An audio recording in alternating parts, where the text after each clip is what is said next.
Assalamualaikum warahmatullahi wabarakatuh. Salam pramuka. Semangat pagi, pagi, pagi, pagi. Alhamdulillah kita masih diberi nikmat oleh Allah Subhanahu wa taala, sehingga di kesempatan kali ini kita akan mempelajari kembali tentang materi kepramukaan. Tak terlupakan selawat serta salam tercurahkan kepada Kanjeng Nabi Muhammad Shallallahu alaihi wasallam. Oke adik-adik semua, kita kembali di materi kepramukaan. Pada kesempatan kali ini kakak akan menjelaskan kepada adik-adik semua tentang sandi kotak 1 dan sandi kotak 2. Ya. Sebelumnya kita telah membahas banyak sandi, dan saat ini kita akan membahas sandi kotak 1 dan 2. Oke, sebelumnya adik-adik semua kakak harap kalian sudah menyiapkan buku tulisnya dan juga pulpennya. Oke, sudah siap semuanya? Sudah ya, buku tulis dan pulpen, agar kalian nanti bisa mencatat dan memahami dan mempelajarinya kembali di rumah masing-masing. Oke, gimana adik-adik semua? Sudah siap? Are you ready? Ready? Oke, go. Oke, adik-adik semua, sekarang kita masuk ke pembahasan tentang sandi kotak 1. Dinamakan sandi kotak karena huruf-huruf yang menjadi kode terdapat dalam sebuah kotak yang berbentuk menyilang dan vertikal, horizontal, yang terdiri dari 9 kotak. Huruf A sampai R berada di dalam kotak vertikal horizontal dengan susunan menyamping mulai dari kotak 1 AB, 2 CD, 3 EF, 4 GH, 5 IJ, 6 KL, 7 MN, 8 OP, 9 QR. Adapun STUV WXYZ berada pada kotak dengan bentuk menyilang. Oke, adik-adik bisa melihat semua contoh dari slide yang ada di layar kaca kalian, ya, yang mana di sini terdapat 2 kotak. Dari huruf A sampai huruf R, semuanya berada di kotak yang berbentuk vertikal horizontal. Sedangkan dari huruf U sampai Z, ya, dari S, T, U, V, W, X, Y, Z berada di bentuk menyilang. Oke ya. Sebagai contoh, kakak berikan contoh. Ya, kakak berikan contoh. Kita jika ingin menulis huruf atau mencari angka-angkanya, kita bisa menggambar kotak-kotak yang sudah ada gambar di sini. Nah, contoh seperti ini. Misalkan kita ingin mencari huruf A, ya. Kita lihat huruf A garisnya ada di, nah, seperti ini. Maka kita menulisnya gambar seperti ini. Ya. Ini adalah huruf A. Oke. Kemudian B-nya gimana, Kak? Sama. B kita membuat kotak seperti itu, ya. Seperti huruf L. L terbalik. Kemudian bedanya jika A dan B, jika A kita hanya membuat kotak seperti ini, namun jika B ada tambahan titik di tengahnya. Ya. Jika B ada tambahan titik di tengah. Sebagai apa? Menunjukkan bahwa B ini ada di huruf kedua dalam kotak yang sama. Gimana, Dedek? Paham ya? Oke, sebagai contoh, kakak ulangi lagi. Ya. Jika kita ingin menulis huruf A, maka kita gambar seperti kotak yang seperti itu. Ya, ini huruf A. Kemudian huruf B sama seperti itu. Yang membedakan kita hanya perlu membuat titik di tengahnya. Maka menjadi huruf B. Paham ya, adik-adik semua? Oke, selanjutnya, Kak, kalau huruf C gimana? C kita lihat kotaknya, dia seperti huruf U ya. Nah, ini huruf C. Kita bisa menggambarnya persegi, cuman atasnya tidak ada atau menyerupai huruf U. Ini C. D sama seperti huruf C, hanya yang membedakan di tengahnya ada titik.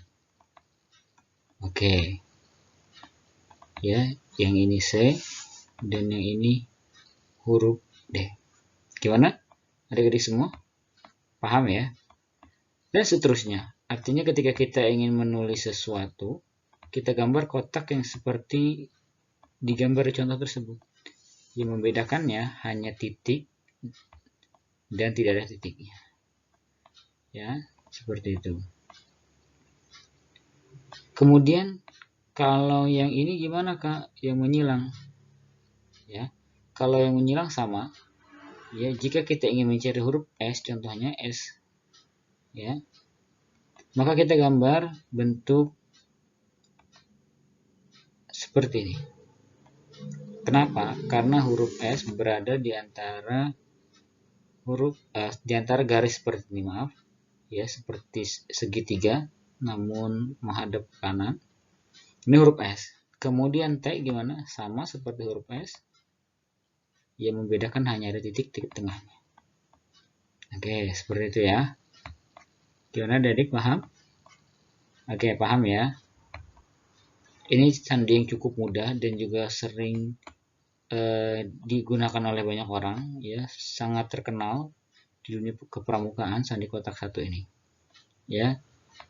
Artinya ketika kita ingin mencari huruf A, kita membuat kotak seperti ini. B sama seperti ini, kemudian tambahkan titik di tengahnya. Huruf C sama, kita membuat kotak yang menutupi huruf C. Kemudian jika huruf D, kotak seperti huruf C dan tambahkan titik. Seterusnya, ya, E seperti ini, kemudian F ada titiknya. G kita buat kotak seperti ini, kemudian kalau H ada titiknya. Kalau I kita buat persegi, itu I. Jika persegi ada titiknya maka J. Dan seterusnya ya. Gimana? Adik-adik semua? Semoga paham ya. Oke, sebagai contoh kakak di sini buat contoh yang simpel.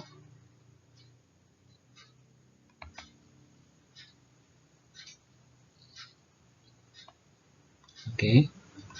Adik-adik bisa lihat di contoh sebelah kanan itu, kira-kira apa ya yang kakak bikin?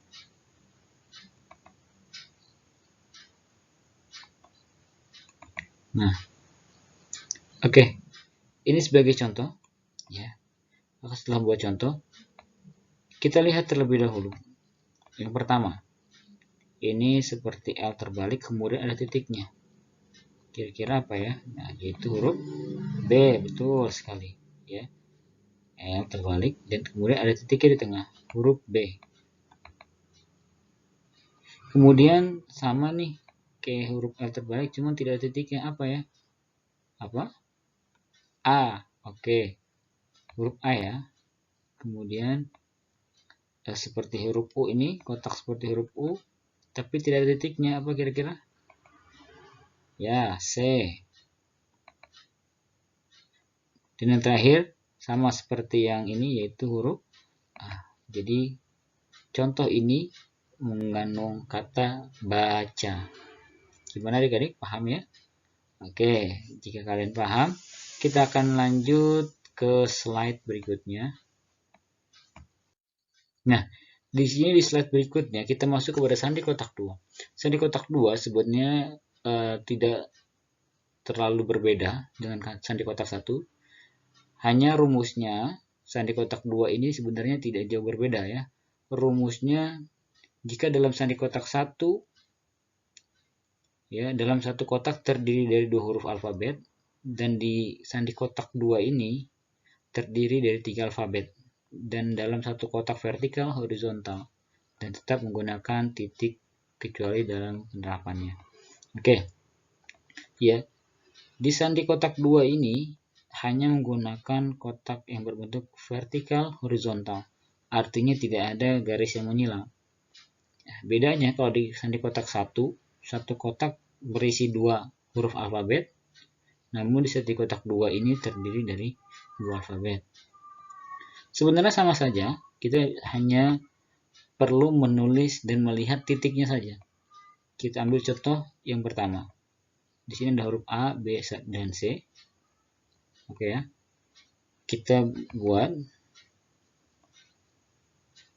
1, 2, dan 3. Oke. Yang pertama, ini adalah huruf A.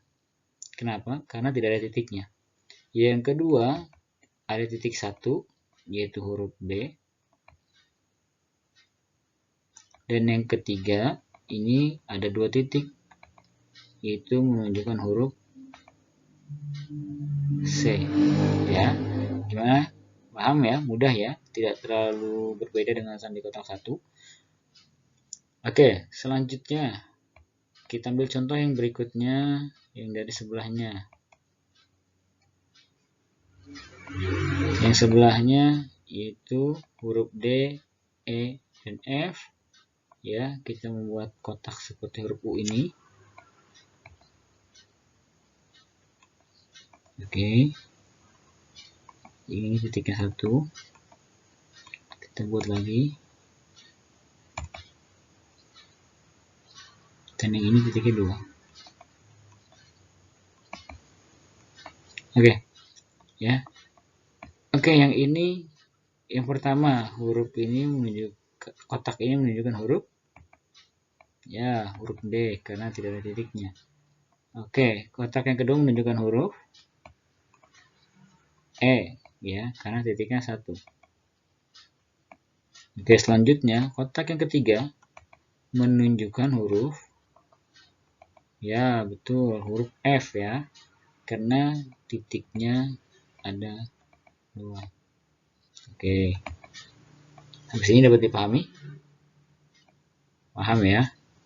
Dan seterusnya, mudah kan? Sandi kotak 2 dan sandi kotak 1 ini. Nah, jika timbul pertanyaan, Kak, kemudian gimana tuh? Yang huruf Z, ya, YZ cuma ada 2, dia genap, enggak 3. Bagaimana cara menulisnya? Ya, kita tinggal membuat bentuk seperti seperti ini. Ya, kita tinggal bentuk kotak seperti ini. Sebagai contoh. Ya. Yang kosong ini adalah huruf Y. Nah, sebelahnya titik 1 huruf Z. Nah, ya, karena huruf alfabet semuanya ada berapa? 26 ya. Jadinya pasti akan ada satu yang akan genap gitu. Oke. Dan seterusnya. Artinya huruf Y dan Z baik sandi kotak 2 ini bentuknya seperti ini. Berbeda dengan sandi kotak 1, dia yang berbentuk segitiga. Ya, sampai sini dapat dipahami adik-adik? Paham ya? Kakak harap kalian semua paham. Ini sebenarnya sangat mudah. Kalian sebenarnya bisa menggunakan telapak tangan untuk membuat garis kotak-kotak tersebut. Ya, kalian membuat kotak. Ya, 2 kotak berbentuk vertikal dan 2 kotak berbentuk horizontal. Akhirnya membentuk menjadi beberapa kotak-kotak yang ada seperti contoh di hadapan kalian. Oke, seperti itu adik-adik ya. Oke, kakak rasa cukup. Saya yakin kalian memahaminya. Silakan kalian pelajari kembali. Jika perlu materi sandi kotak ini, kalian bisa searching di Google, banyak contoh-contoh sandi kotak, bisa kalian pelajari dengan baik. Oke, kakak rasa terima kasih. Di sini sebelum ditutup ada kata-kata, bangsa ini berharap banyak kepada anak mudanya, baik buruknya negeri ini ada di tangan kalian. Artinya, bangsa ini 5-10 tahun ke depan bergantung pada anak mudanya. Oke, adik-adik semua, kakak rasa cukup untuk pertemuan kali ini. Tetap semangat belajarnya, tetap semangat jalani harinya. Semoga kita bisa segera bertemu bertatap muka di sekolah tercinta. Saya akhiri, kurang lebihnya mohon maaf. Billahi taufiq wal hidayah. Wassalamualaikum warahmatullahi wabarakatuh. Salam Pramuka. Bye-bye.